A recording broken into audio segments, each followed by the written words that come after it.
Walaupun pemerintah ini punya kekuasaan, punya aparat, punya semuanya. Kalau dilakukan semau-maunya, sakar PDW, maka ingat hukum sebab akibat itu pasti akan terjadi. Dan berjalan secara otomatis dan sistematis, yaitu hukum alam. Di mana gelombang tsunami masa nanti akan melibas.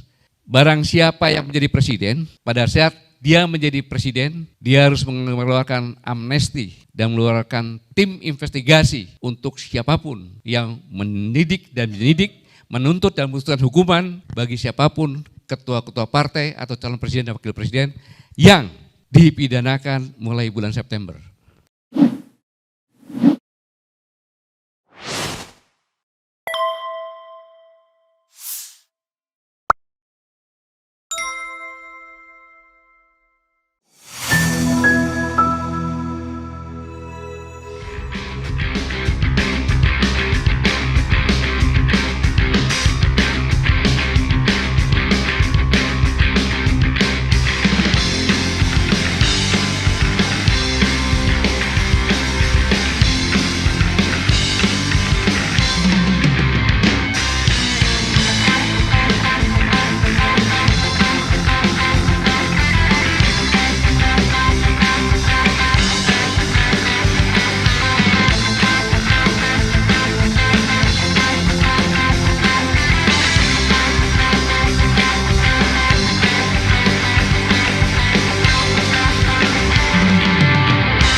Bismillahirrahmanirrahim. Assalamualaikum warahmatullahi wabarakatuh.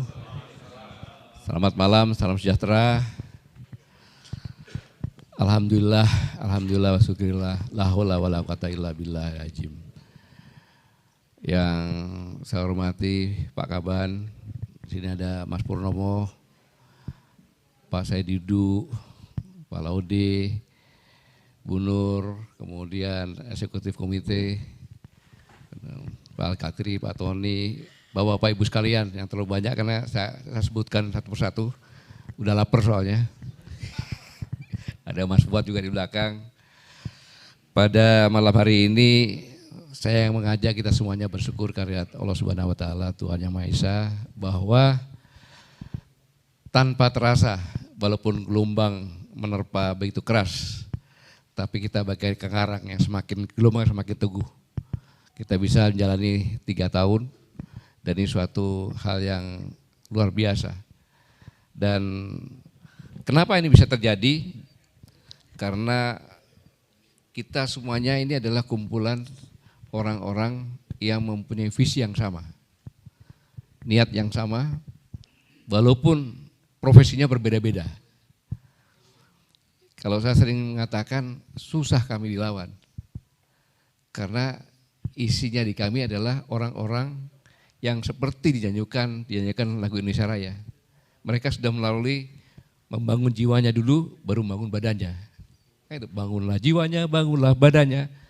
Jadi ya sudah final, mau diapain badannya nggak terasa. Maka ketika kita lihat Bang Saganda, Bang Jumhur, kemudian Bang Anton, tidak sempat masuk ya, di Bang Edi, itu keluar dari tahanan bukan tambah kurus, tambah gemuk, tambah ceria. Dan anehnya meninggalkan uang juga puluhan juta ya, apa 100 juta lebih? Ya di sana. Jadi kemudian yang terakhir Bang Anton mendaftarkan kejaksaan minta supaya diselesaikan tahanannya. Sekarang berada di Cipinang. Saya bilang, kamu ngapain? Iya Pak, kalau saya udah selesai kan saya bisa lebih teriak-teriak lagi, lebih keras lagi. Gitu. Jadi memang ini kami ini Koalisi Aksi Menyelamatkan Indonesia kumpulan orang-orang yang gila. Kumpulan orang-orang yang gila dan memang sangat gila sekali menyertai negara kesatuan Republik Indonesia. Sudah tidak berpikir resikonya apa lagi gitu. Karena memang kami ini lahir karena sama-sama melihat dengan mata yang sama bahwa lihat dari segi ekonomi, demokrasi, kesenjangan sosial, kemiskinan, dan lain-lain itu sangat memprihatinkan. Dan kalau dibiarkan bangsa ini semakin hancur.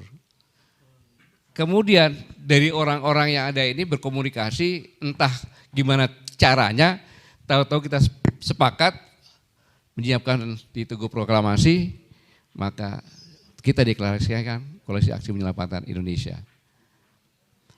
Ini yang menarik dan saya di sini banyak belajar karena ibaratnya kalau berdemokrasi saya itu masih nol besar. Walaupun di tentara ada demokrasi, sebelum mengambil keputusan kita berdasarkan musyawarah. Tapi setelah keputusan nggak ada lagi yang membantah. Tapi disinilah saya belajar dari semuanya yang ada di sini. Belajar kemarahan dengan Pak Saididu gitu kan. Saya tanya sama ibunya, itu pun tidur pun mengigonya marah ya. Gitu. Marah kepada pemerintah yang zalim katanya. Dan inilah kami selama perjalanan ini. Tapi yang jelas kenapa kok kami ini bisa berjalan begitu kuatnya. Karena saya belajar dari kebetulan di sini ada Pak Bahtiar, Prof. Wahab, Pak Kaban, banyak lagi yang dilandasi keimanan yang sangat tebal, kemudian ilmu agamanya juga luar biasa, dan mengingatkan kepada saya dan semuanya. Ada hadis yang ditulis Imam Al-Bukhari nomor 7102 dan 7103 tentang keputusan kilat yang diambil oleh Ali bin Abi Thalib. Ketika mendengar bahwa rombongan Siti Aisyah yang dipegangi oleh Talha bin Ubaidillah dan Jubir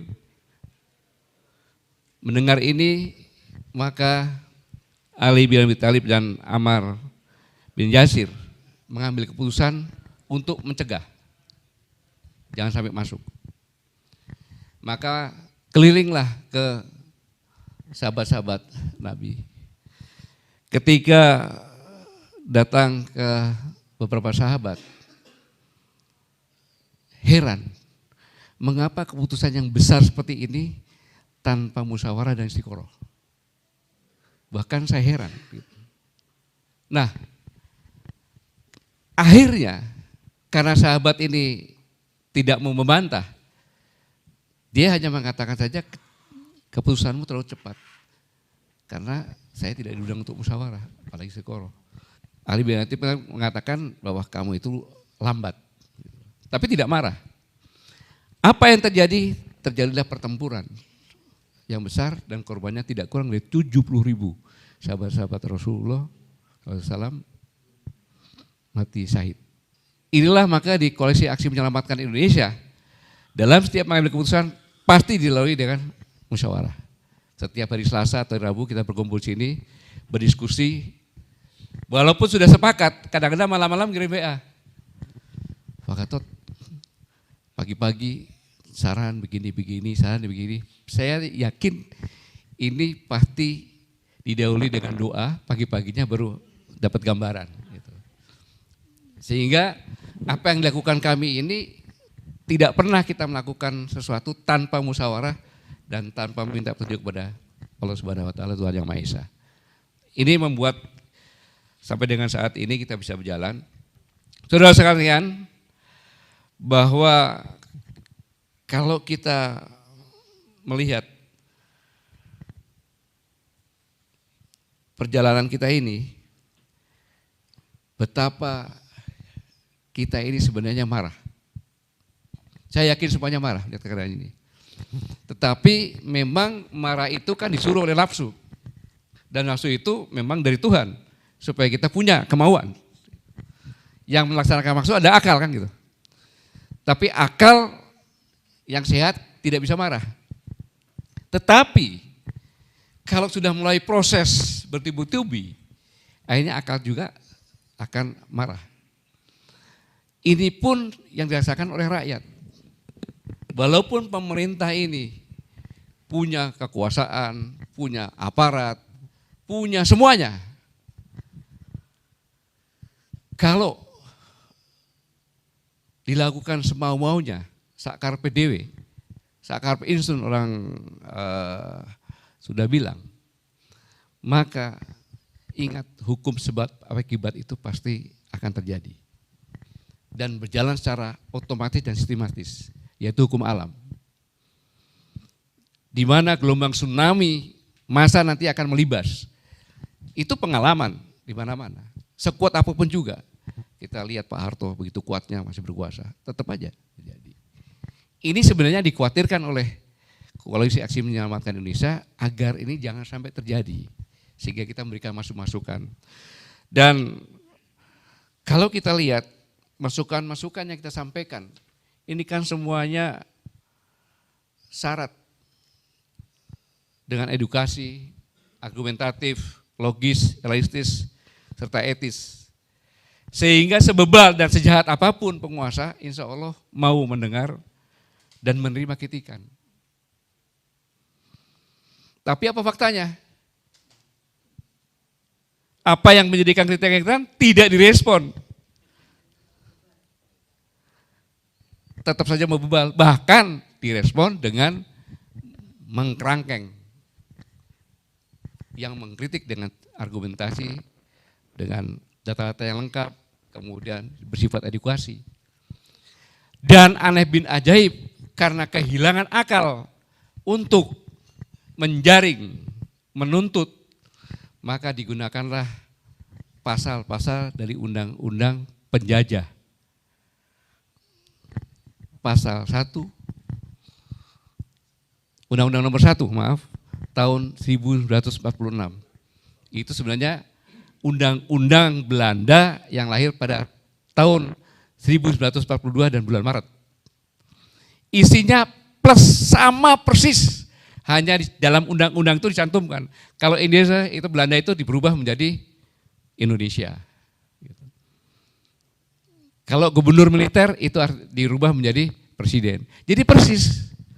Bayangkan 78 tahun kita merdeka karena kehilangan akal menggunakan pasal yang persis diadopsi penjajah. Dan itu pasal khusus untuk semua anggota kami yang dipidanakan. Entah itu Jumur Hidayat, entah Sagana Nainggolan, Anton Permana, dan bahkan Bang Rocky nanti sama itu. Edi Mulyadi. Apakah tidak malu gitu loh. Tapi memang kemaluannya udah gak ada sih, gimana lagi. Jadi ya mau bilang apa kan gitu. Toh mereka berpikir kamu buat apa-apa semau-mau aja, pokoknya saya maunya seperti ini. Tetapi kami tidak akan surut. Tidak akan surut. Seperti yang sekarang ini. Makanya dalam kesempatan ini saya mengajak kepada seluruh masyarakat. Kita menantang semua calon presiden. Berani enggak dia menandatangani kontrak? Yaitu barang siapa yang menjadi presiden, pada saat dia menjadi presiden, dia harus mengeluarkan amnesti dan mengeluarkan tim investigasi untuk siapapun yang mendidik dan menyidik, menuntut dan memutuskan hukuman bagi siapapun ketua-ketua partai atau calon presiden dan wakil presiden yang dipidanakan mulai bulan September. Saya ulangi, kita mengajak semua calon-calon presiden untuk mendatangi tanda kontrak kepada siapapun, entah itu calon presiden, ketua partai, atau sekjen partai, yang dipidanakan sejak bulan Maret sekarang ini, maka pada saat presiden dilantik, yang sambutan pertama adalah saya mengeluarkan amnesti bagi orang-orang yang di penjara ini untuk keluar dan membentuk tim investigasi untuk menginvestigasi baik itu penyidik, penuntut, pengambil keputusan. Karena itu semuanya nuansa politik. Kalau kayak gini terus, bisa-bisa nanti calon cuma satu. Nggak bisa kan? Maka diundur. Bisa. Sekarang aja Bawaslu sudah melaporkan KPU. Komisioner KPU, kalau ada 5 saja yang kena, jadi nggak pemilu? Nggak jadi. Kita harus ikut mengamati sampai sejauh itu. Indikasi-indikasi yang sekarang ini. Karena perjalanan masih di bulan November ya, tanggal November. 25 November saat terakhir kan pendaftaran, masih panjang. Jadi ria-ria ini masih ada yang perlu benar-benar kita amati baik-baik. Saudara sekalian, karena memang kami ini jangan berhenti untuk berjuang, karena kami ini selalu akan berusaha agar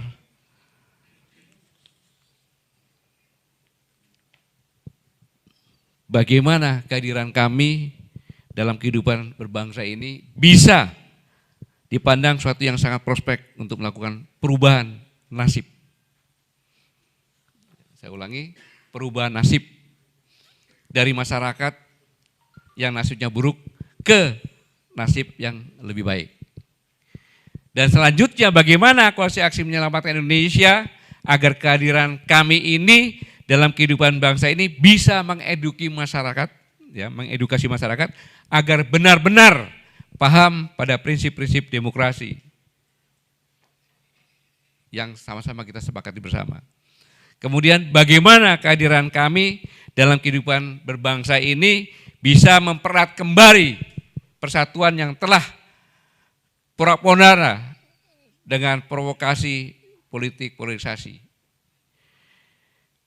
Pendek kata, bagaimana kami ini ketika di padang pasir yang panas terik melihat satu botol berisi air mineral yang tentunya akan diperebutkan orang.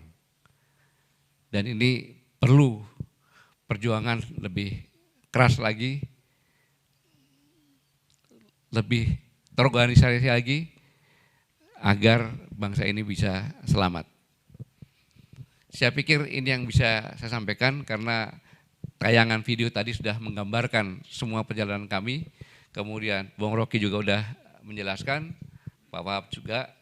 Saya hanya mengantarkan saja sebagai penutup karena sama-sama sudah larut malam, tidak efektif lagi karena pandangannya semuanya sudah ketumpang yang di depan sini. Aspiratif banget ini. Jadi itu yang saya sampaikan. Sekali lagi saya terima kasih kepada rekan-rekan semuanya, para deklarator kami yang ada dimanapun berada, yang selalu terus berjuang pantang mundur dan tidak ada personeling parkir. Terima kasih. Wassalamualaikum warahmatullahi wabarakatuh.